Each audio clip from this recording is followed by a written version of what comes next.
Let me just say this straight out the gate. Really don't think there's many people out there, if any, who genuinely believe Dillon Gabriel is a better quarterback than Shedeur Sanders. I mean, I don't care where either of them got drafted, that draft position stuff. It only tells part of the story. If the Cleveland Browns are really the one team out here acting like Gabriel is the better option, then sorry, but I'm calling bluff. Because let's be honest, this franchise hasn't exactly been known for its quarterback evaluations over the past 3 decades. Now look, I never root against a player. I really don't. But I'd be absolutely shocked like floored if Dillon Gabriel ever becomes a true starting quarterback for the Cleveland Browns. I just don't see it. And if he doesn't pan out, that's a wasted pick. You spent a top 100 selection on him. That's a high-value pick. You don't use that kind of draft capital unless you see someone who can actually contribute. And honestly, the Browns might get away with it, only because Shedeur Sanders has walked into Cleveland and flipped the whole script, so please take 2 seconds to hit the subscribe button, like the video, and leave your thoughts in the comments. Thank you for your support. This man didn't just get drafted, he took over like overnight. This is starting to feel like Shedeur City now, and apparently there's only room for one quarterback in that spotlight. Gabriel tried to challenge that, and the Browns coaching staff shut it down real quick.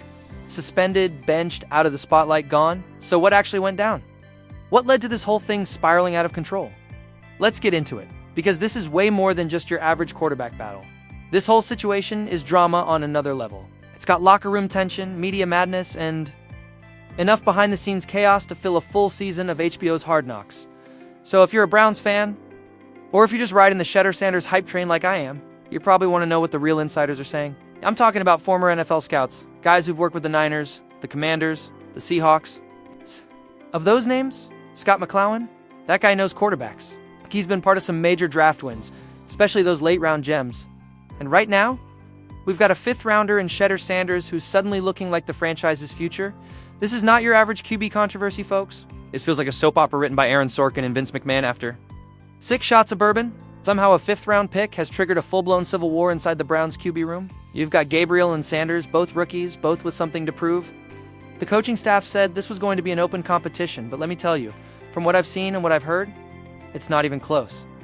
Some Cleveland beat writers tried to push this idea that Gabriel was ahead of Shedeur based on what? A couple of reps in shorts? Look, I don't buy that narrative at all.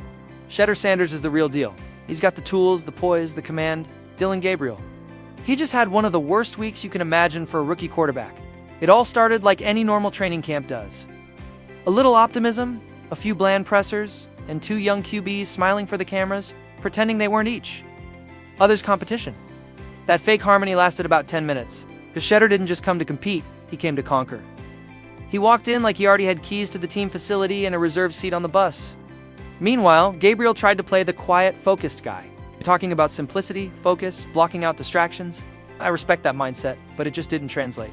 Shedeur, he lit up the Browns' defense like he was running a private clinic. I'm talking about slinging darts, reading coverages, hitting tight windows. It didn't matter who was covering who, he made it look easy. At one point, he was running with the 3rd stringers and still cooked the starting defense like it was a backyard barbecue. 17 completions, 3 touchdowns, 0 hesitation. And Gabriel, he looked like a guy who just lost internet connection mid-play. Completely out of sync. The offensive coordinator didn't even wait. The very next session, they bumped Shedeur to the first team. That move shattered Gabriel. Pads off. Stormed off the field. Had that tight-jawed, texting my agent. Walk, you know the one? And behind the scenes, chaos, receivers whispering, linemen side-eyeing, coaches acting like they forgot how to talk to him, and that wasn't a one-off. Word is, Gabriel's been checked out for weeks, skipping optional throwing sessions, quiet in meetings, ghosting teammates. He's mentally elsewhere, somewhere far from Berea. Meanwhile, Shedur's diving into the playbook, mentoring younger guys, and straight up owning the moment. He's got that star aura. Even the defensive guys are starting to whisper that his reads are harder to defend than the schemes they run. Coaches tried to keep the peace. They say both guys are putting in the work. Good, but come on, we can see through that. Behind the scenes, they're worried. Not about Shedeur, he's thriving. It's Gabriel who's unraveling. I'm hearing talk of team counselors, emotional support staff. There was even some talk of a trust-building retreat.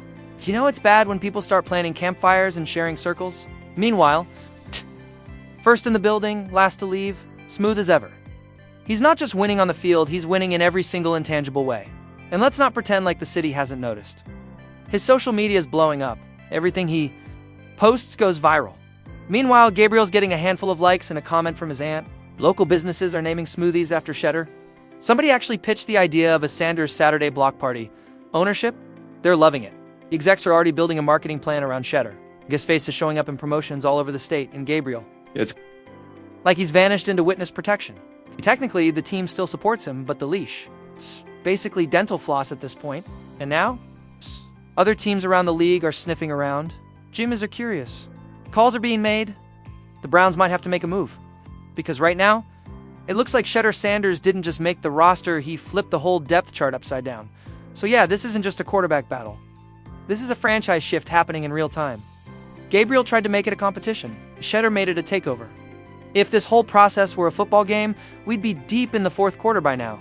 The clock's ticking. The coaching staff's sweating.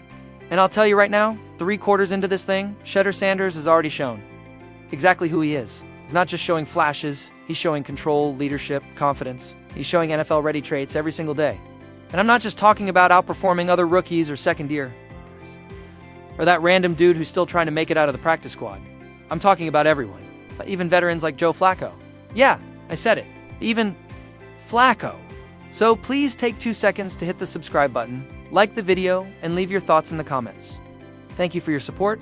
Shedeur Sanders has stepped into this quarterback room and made it his. It's not just what he's doing with the ball, it's the way he carries himself, the way his teammates are starting to look at him like he's not just part of the future, like he might actually be the future. But here's where things get complicated, because Cleveland didn't build this quarterback story around Shedeur. They built it around Dillon Gabriel. They spent months, maybe years, painting this picture of Gabriel being the guy, the one they could mold, the steady hand, the future face of the franchise. They had a whole development plan and place mentors, playbooks, leadership grooming, social media, soft launches, you name it.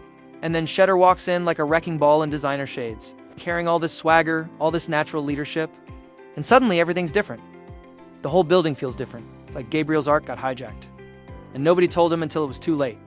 Now Gabriel's out here throwing cold stares, mixing it up with teammates, getting into scraps during practice, real pads on helmet thrown kind of scraps. Not some light disagreement. We're talking full meltdown energy. The team hit him with internal discipline so fast, the press didn't even have time to blink. But let's be real, we all know what that means. That's not discipline. That's damage control. That's PR mode. And while all that chaos is playing out, guess what Shedeur's doing? He's just out there grinding, quiet, locked in, showing up early, staying late, still putting his arm around teammates, still asking Gabriel if he wants to run routes after practice, like the chaos doesn't even touch him. Meanwhile, Gabriel's staring down at the turf like it stole something from him. You can feel it in the air. Every time Shedeur launches a bullet across the field, Gabriel isn't just falling behind. He's being erased. The dude who was supposed to be the guy. Now looks like a backup in his own storyline, and the Browns, they're trying to keep this thing from exploding. They're flying in team-building consultants, holding emotional check-ins, scheduling connection circles, you name it. I mean, they're practically holding hands and lighting candles at midfield, hoping this locker room doesn't rip itself. In half, it's that deep. They've even gone so far as to rework entire practice structures just to make sure Shedeur and Gabriel don't make eye contact. Like they're divorced parents at a PTA meeting. The whole training session's designed to keep them on opposite sides of the field. Imagine that. That's where we are now? And while all that drama brews, here's the wild part. Shedeur's getting custom plays already. Rollouts designed around his speed. Protection shifts built just for him. Blitz packages tailored to match his vision. It's not tweaks anymore, it's a full-on offensive identity forming around this kid. And the Browns are doing it behind closed doors, no interviews, no leaks. yeah. They're hiding him like he's Area 51 because they know what they have on their hands. And here's what really sets Shedeur apart. He's not just talented. He's composed. He's got that it factor. That intangible you can't coach. He's 6'2", built solid, not a padded roster height, not a we'll bulk him up project. This dude is a real NFL-ready quarterback, standing next to regular-sized. People, you see it, you feel it. He's got presence, and when you stack him up next to Dillon Gabriel, there's just no comparison. Gabriel's smaller, thinner, less durable. Even compared to guys like Bo Nix, who isn't exactly the ideal NFL-sized Gabriel, looks underwhelming. Meanwhile, Shedeur stands tall. He commands the pocket. He delivers. He leads, so now the Browns are staring down the hardest decision they've faced in years. Do they crown Shedeur and risk shattering Gabriel's already fragile confidence?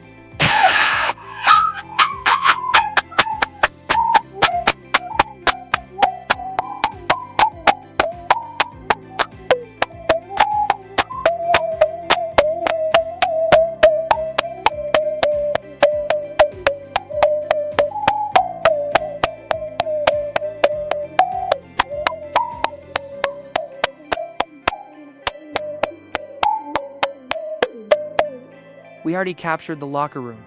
Because make no mistake, this locker room is watching. Veterans are watching, rookies are watching, the front office is watching, the media is circling like vultures, ready to pounce on the first crack in the armor. One wrong move here, and the whole thing could implode. And let me tell you what nobody's saying out loud. Ownership. They love Shedeur. From a business standpoint, he's the dream. Social media fire, jersey sales spiking, national buzz. You can feel the marketing machine warming up like a jet engine.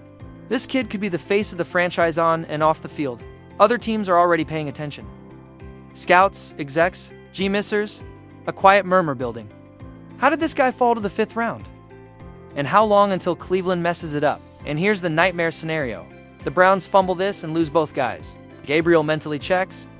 Out, Shedeur gets overmanaged or shoved into the spotlight too fast.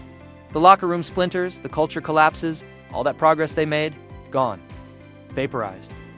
But if they play it right, if they trust what's unfolding in front of them, they could ride this Shedeur Sanders wave into a whole new era. A winning era. A respected era.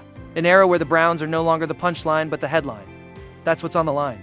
This isn't just about picking a quarterback. This is about rewriting a franchise's story. And right now, all eyes are on the Browns. Every rep. Every whisper coming out of that building, it all matters. So, yeah, this quarterback room, it's not just hot, it's volcanic. And the moral of the story? Sometimes the guy you least expect becomes the guy you can't ignore. This is Shedeur. Versus the script, Gabriel versus himself, Browns versus history. And in the end, there's only 2 ways this can go. Rise or rupture. So stay locked in, because this isn't just a QB battle anymore. Thanks for watching, and see you next one.